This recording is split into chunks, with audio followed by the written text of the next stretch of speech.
আলাইকুম। কেমন আছেন সবাই? আশা করি ভালো। আজকে আমি একটু অন্যরকমভাবে সমুচা তৈরি করব। আমরা তো ৩ কোণা সমুচা, লম্বা কয়েক রকম সমুচা তো আমরা খুব মানে পরিচিত। আমরা খেয়ে থাকি, তৈরি করে থাকি। কিন্তু একটু যদি অন্যরকম হয় তাহলে কিন্তু আকর্ষণটাও কিন্তু সবার একটু বাড়ে। আপনি যদি এরকম একটু অন্যভাবে সমুচাটা তৈরি করেন তাহলে কিন্তু দেখেও কিন্তু কতটা ভালো লাগে। এটা হচ্ছে ফ্লাওয়ার সমুচা বা আপনারা ফুল সমুচাও বলতে পারেন, যার যেমন ভালো লাগে।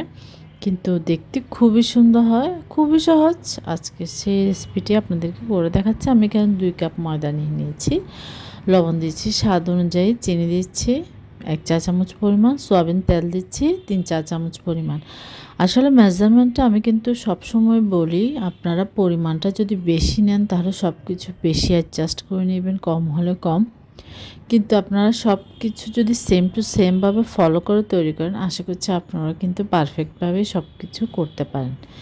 কিন্তু জাস্ট সব কিছু কিন্তু সেম টু সেম ফলো করতে হবে, তাহলেই কিন্তু আপনার ক্রিসপিটাও কিন্তু হবে, সব কিছুই ঠিক হবে। আমি নর্মাল তাপমাত্রায় পানি দিয়ে কিন্তু ডোটা রেডি করে নিয়েছি। আমরা পরোটার জন্য যেরকম একটা শক্ত ডো রেডি করি সেভাবে করেছি, যেন নরম না হয়। তাহলে কিন্তু ফুলের শেপটা ভালো হবে না, সুন্দর হবে না। আর এখানে প্যান দিয়ে আমি পরিমাণ মতো তেল দিয়ে আদা রসুন বাটা দিয়েছি ১ চা চামচ করে, পেঁয়াজ কুচি দিয়েছি আধা কাপের থেকেও সামান্য একটু বেশি, যেহেতু এটা সমুচাতে একটু পেঁয়াজটা একটু বেশি দেওয়া হয়। আর এটা কিন্তু আমি chicken samosa, chicken flower samosa এটা। আর চিকেনটা কিন্তু আমি এই পাশে পেঁয়াজটা আদা রসুনটা কাঁচা গন্ধটা চলে যাওয়া পর্যন্ত আমি এখানে চিকেনটা ম্যারিনেট করছি। এখানে আমি আধা কাপ পরিমাণ চিকেন নিয়েছি। এখানে মরিচ গুঁড়া ১ চা চামচ, ধনে গুঁড়া আধা চা চামচ, গোলমরিচ গুঁড়া সামান্য আধা চা চামচের থেকেও সামান্য কম, লবণ দিয়েছি, টমেটো সস দিচ্ছি আমি এখানে ১ থেকে ১.৫ চা চামচ পরিমাণ, সয়া সস ১ চা চামচ পরিমাণ। সব কিছু দিয়ে আমি চিকেনটা কিন্তু একদম কিমা করে নিয়েছি কিন্তু এখানে চিকেনটা। আপনারা চাইলে এটা ভেজিটেবল দিয়েও তৈরি করতে পারেন, কোনো সমস্যা নেই। কিন্তু চিকেন দিয়ে তৈরি করলে এটার টেস্টটা কিন্তু খুব ভালো আসে, খেতে অনেক ভালো লাগে। এটা আপনারা চাইলে বাচ্চাদের টিফিনে সন্ধ্যা স্ন্যাক্স হিসেবে মেহমানদের জন্য ফ্রোজেন করে রাখতে পারেন। খুবই সহজ, খেতেও অসাধারণ। তাই একবার হলেও কিন্তু আমার রেসিপিটা ট্রাই করবেন, আশা করছি আপনাদের ভালো লাগবে। আমি কিন্তু খুব সহজভাবে সব কিছু তৈরি করার চেষ্টা করি যেন সবাই তৈরি করতে পারে। চিকেনটা আমি কিন্তু সাথে সাথে ম্যারিনেট করে কিন্তু আমি দিয়ে দিয়েছি, কারণ আমার হাতে সময়টা কম ছিল। আপনাদের যদি সময় থাকে আপনারা ৫-১০ মিনিট একটু ম্যারিনেট করে রাখতে পারেন, কোনো সমস্যা নেই। তারপর দেখুন আমি কিন্তু ঢাকনা দিয়ে দিয়েছি। চিকেন থেকে কিন্তু যথেষ্ট পরিমাণ সামান্য, বেশি বের হয়নি, সামান্য পানি। এখানে কিন্তু চেষ্টা করবেন আপনারা পানিটা কম ইউজ করার জন্য, কারণ আপনি পানিটা কম ইউজ করলে আপনার পুরটা কিন্তু অনেক টেস্টি হবে। কারণ চিকেনের ফ্লেভারটাও বেশি আসবে, আপনার খেতেও বেশি ভালো লাগবে। আমি গাজর কুচি দিয়েছি আধা কাপ পরিমাণ, কাঁচামরিচ দিয়েছি পরিমাণ মতো, দিয়ে আমি এবার নাড়াচাড়া করে নিচ্ছি। দেখতে পাচ্ছেন একদম চিকেন। তো এখান থেকে কিন্তু আরও কিছুটা পরিমাণ পানি বের হয়েছে, সেই পানি দিয়ে কিন্তু আমি চিকেনটা রান্না করে নিচ্ছি। আপনারা দেখতে চুলা আঁচটা কিন্তু মিডিয়ামে রাখবেন।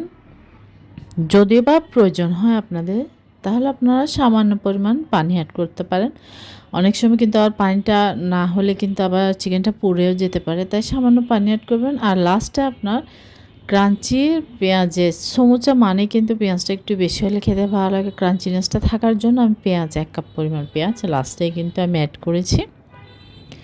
দিয়ে কিন্তু আমি একটু নাড়াচাড়া করে, এখন কিন্তু আমি বেশিক্ষণ রাখবো না। আমার কাছে লবণটা একটু কম মনে হয়েছে, তাই আমি একটু লবণ অ্যাড করলাম। এবার আমি নাড়াচাড়া করে নিব। এখন কিন্তু আমি বেশিক্ষণ চুলায় রাখবো না, না হয় কিন্তু পেঁয়াজটা একদম নরম হয়ে যাবে। তাই সামান্য না, এখানে চিনি দিয়েছি ১ চা চামচ পরিমাণ, স্বাদের মধ্যে ব্যালেন্স আসে তাই দিলে ভালো লাগে। আর আপনাদের যদি ভালো না লাগে তাহলে আপনারা স্কিপ করতে পারেন। দেখুন আমার এটা কিন্তু হয়ে গিয়েছে, পানিটা কিন্তু একদম শুকিয়ে গিয়েছে, মাখা মাখা হয়ে এসেছে। আর এখানে আমি লাস্টে ১ চা চামচ পরিমাণ টমেটো সস ইউজ করছি। আপনারা চাইলে এটা স্কিপ করতে পারেন। মেরিনেটের সময় আপনারা টমেটো সস দিয়ে দিলে এখানে আর দিতে হবে না। আর আমি ধনেপাতা দিয়ে ব্যাস চুলাটা অফ করে দিব। এবার আমি ফ্লাওয়ার সমুচাটা তৈরি করে নিব। দেখুন আমার ডোটা কতটা, এটা কিন্তু একদম শক্তও না আবার অতিরিক্ত নরমও হয় নাই। আমি যেরকম একটি পারফেক্ট ডো চাই ছিলাম সেটাই কিন্তু হয়েছে। এবার আমি ছোট ছোট করে লেচি কেটে নিচ্ছি। দেখুন ফ্লাওয়ারটা তৈরি করার জন্য কতটা সুন্দর হয়েছে।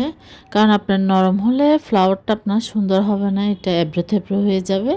তাই আপনার যদি ডোটা একটু টাইট হয় তাহলে কিন্তু খুব সুন্দর একটি ফ্লাওয়ার আপনারা তৈরি করতে পারেন। আর আপনারা জাস্ট একটু খেয়াল করলে বুঝতে পারবেন, যারা নতুন, অনেকে হয়তো বা জানেন আবার অনেকে জানেন না, যারা নতুন প্রথমবার ট্রাই করছেন তারা কিন্তু একটু ফলো করলে বুঝতে পারবেন এটা কীভাবে তৈরি করছি আমি। প্রথমে আমি একটি লেচি নিয়ে নিলাম, রুটির মতো করে তৈরি করে নিয়েছি। এটা আবার বেশি পাতলাও করবেন না, তাহলেও কিন্তু আবার আপনার এটা ফুলটা সুন্দর হবে না।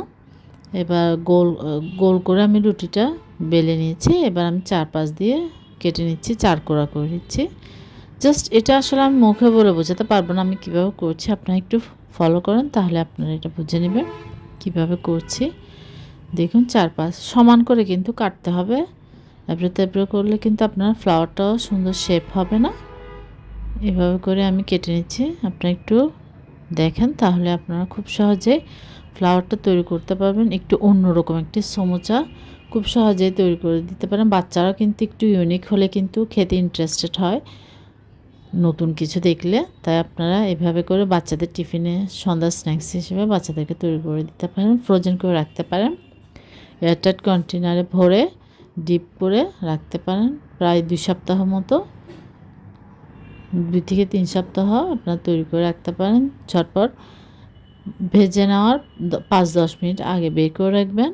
এরপর আপনারা মিডিয়াম আঁচে এগুলো ভেজে নিলে হয়ে যাবে। একটা বাটিতে আমি পানি নিয়েছি, এভাবে করে চারপাশ দিয়ে একটু পানি লাগিয়ে শেপটা করে নিব, না হয় কিন্তু এটা ছুটে যাবে। একটু পানিটা লাগিয়ে নিলে খুব সহজ হয়, এটা আঠার মতো কাজ করে, আমরা যে গামের মতো আঠার মতো কাজ করবে।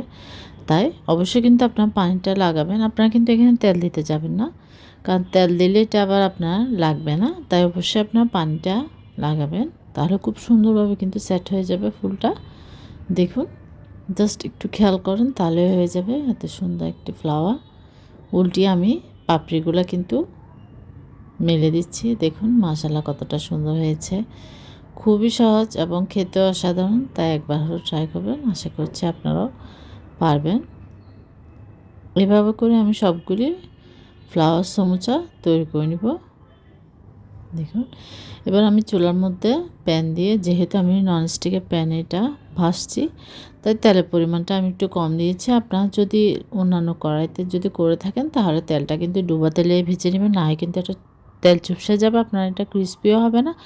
আর চেষ্টা করবেন সবসময় ননস্টিক প্যানে আর না হয় লোহার কড়াইতে ফ্রাইটা করার জন্য। যে কোনো জিনিস ফ্রাই করলে তাহলে তেলের পরিমাণটা আপনার কম লাগে এবং ভাজাটাও কিন্তু খুব পারফেক্ট হয়। অনেকে কিন্তু বলে ওই কড়াইটা কালো হয়ে গিয়েছে, দেখতে কেমন লাগছে, কিন্তু না, আপনার ভাজার জন্য আপনি যত তেলে ভাজা পুরানো হাঁড়িতে করবেন, কড়াইতে করবেন, আপনার ভাজাটা কিন্তু ততটাই সুন্দর হয়। তেলের পরিমাণটাও কিন্তু কম লাগে, তেল কম টানে।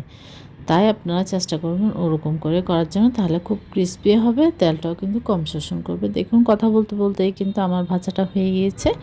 এবার আমি উঠিয়ে নিচ্ছি। অতিরিক্ত লাল করিনি, আমি আমার মতো করে নিচ্ছি। আপনার চাইলে আরেকটু কালার করতে পারেন। আশা করছি আপনাদের ভালো লাগবে। ভালো লাগলে আমার চ্যানেলটি সাবস্ক্রাইব করবেন। আল্লাহ হাফেজ, সবাই ভালো থাকবেন।